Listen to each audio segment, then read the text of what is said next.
as the Senate was deliberating and the House was deliberating this bailout bill, the Bush administration came to us and said, hey, look, we need $700 billion, and we need a lot of authority to be able to do as we wish. But trust us, we won't abuse that authority. I know it's right before an election, but the whole country is is in danger, and the world is in danger. Oh, we said that before the 2006 election? Oh, we said that before the 2004? Oh, we said that before the 2002 election? Oh, I didn't know that. That's fascinating. But trust us this time. You have to give us all the authority right away. Just like you did with the Patriot Act, just like you did with the Iraq War, as you did with the warrantless wiretapping, and the list goes on, right? So, panic, give it. And so, what did the media do? They said, well, Hank Paulson, he's the former head of Goldman Sachs. He's so smart. He made $500 million. He's really, really smart. We should trust him because, he's got this thing figured out, and Bush says he needs it. So let's give him the authority and see what happens. Now, Democrats didn't fully play along. They thought they were trying to check him, and they got some, they had some reservations, and they had some checks and balances built into the bill, and they felt pretty good about it. Then we found out about that phone call where Neil Kashkari, the guy who wound up being in charge of the $700 billion after it was passed, told the 800 top guys on Wall Street, hey, we're just kidding with the Democrats. We're going to go ahead and give you a loophole so you could all make your money anyway, right? So the Democratic provisions in there were a good try, but fairly ineffective, right? But overall, everybody agreed, hey, look, including Obama and McCain and everybody else, we got to do it. So they did it. And what do we find out today? It turns out that they snuck in a provision, not into the bill, but the Treasury did it on their own. It's this section of the tax code called Section 382.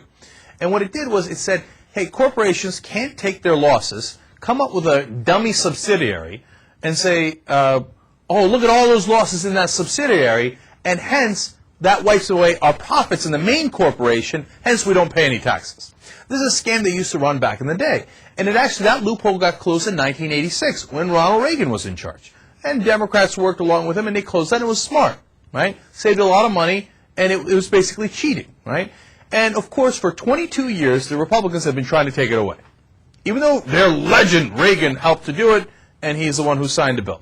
But they're like, oh, we got to get that loophole back. We're making so much money off that loophole, because then we take all our profits and we pretend that there are losses against it, and voila, we pay no taxes, right? Now, why were the conservatives and the hard right-wing conservatives and some of the hardcore Republicans in favor of this loophole? There is no justifiable principle for it. What the principle? Look, if you say that you want to offset some losses, real losses you've had, the tax code already allows for that. And that makes sense. We all get that. But these weren't real losses. That's why they closed the loophole, right? Now, these people are in the pockets of the people making the monies, the banks, Wall Street, etc., right? And they have look, I get their things. I'm not saying that they're demonic or anything like that on Wall Street. We're not the crazy folks. I get their motivation. They don't want to pay the taxes. And they're going to try everything in their power to not pay. So for 22 years, they've been trying to overturn this through their lobbyists and their politician friends. And they couldn't do it. They couldn't even do it for 8 years under the Bush administration. But there was a little clause that they added, in that bailout plan that said, hey, the Treasury Secretary has the right to do whatever he thinks is necessary to get this thing done. What are you? You give the Bush administration that kind of vague language at any point? Man, you have to be all over them. You cannot give them an inch. They're like, well, they said that we have the authority to execute this in any way. Now, I know you need the authority to execute the bill. That's how it normally works. But they're like, good enough, vague enough for us. We have now repealed Section 382 unilaterally, which they actually cannot do. The Congress has to do that. They believe that this action is illegal. Even some of the Republicans in the Senate are outraged, like Chuck Grassley from Iowa, and he thinks it's illegal, right?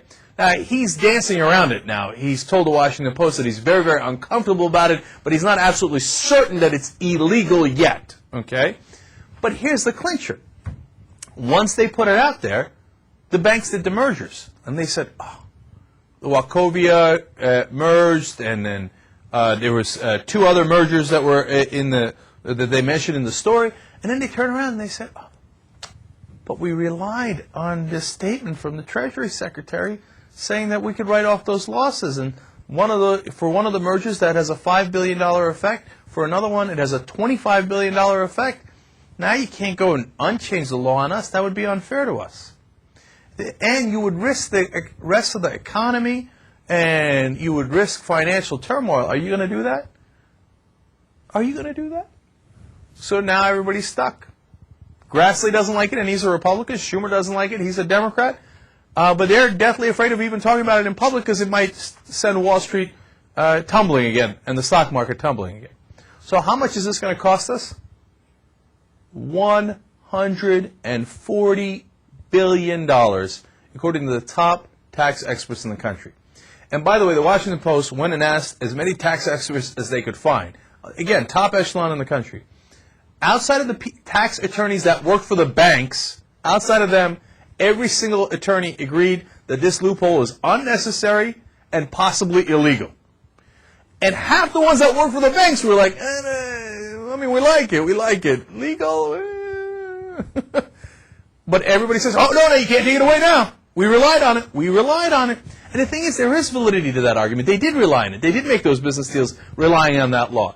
But that's why you never give the Bush administration anything. God, they're the worst. They're the worst. Their whole point was to rob us blind. God. You know how unpopular Bush is? He's down to 22% in some polls. He should be even more unpopular. If that 22% knew how badly he'd pick their pockets. Man, he thinks history's going to redeem him? History's going to make him look even worse. Now, how the hell are we going to get that money back?